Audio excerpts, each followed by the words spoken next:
Here is a strange question.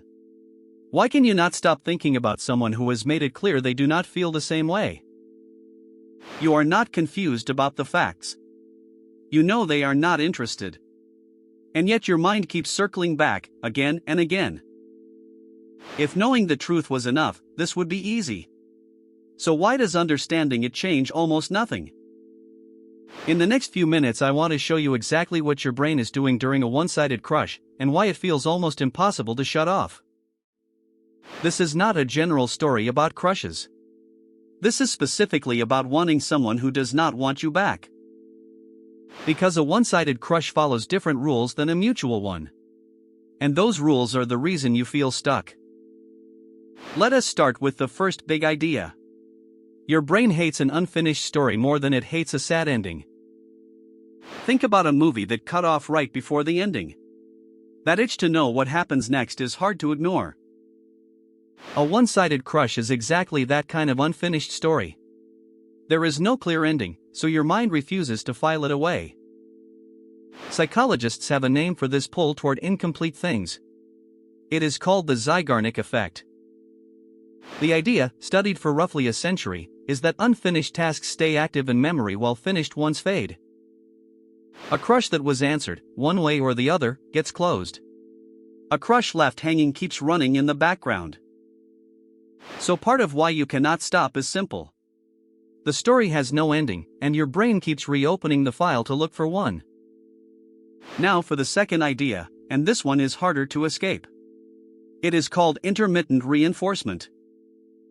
Imagine a machine that pays out every single time. It is nice, but predictable, and you can walk away easily. Now imagine a machine that pays out only sometimes, at random. That unpredictability is what makes it almost impossible to quit. A one-sided crush often works like that second machine. A rare text back, a warm glance, one good conversation.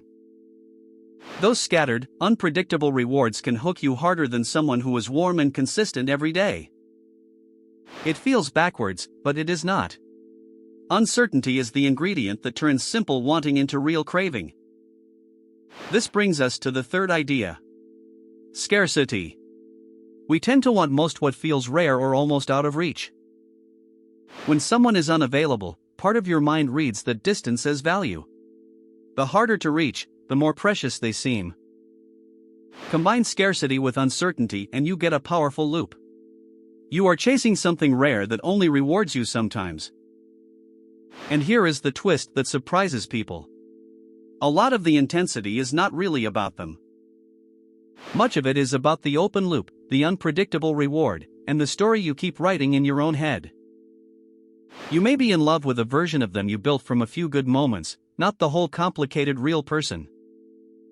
That is why hope can quietly become a trap. Every maybe restarts the loop and resets the timer on moving on. So how do you actually close this loop? Not by forcing yourself to stop thinking, because that almost never works.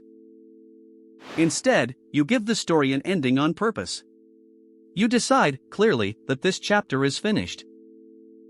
That can mean cutting off the random rewards. Fewer check-ins, less scrolling their profile, no waiting for the next maybe. And you reframe it. You were not weak or foolish. Your brain was running a very old, very normal program. When the loop finally closes, your focus comes back, and one day you notice you simply forgot to think about them. If this made the noise in your head make sense, subscribe. This channel is for people who want to actually understand their own minds, not just cope with them.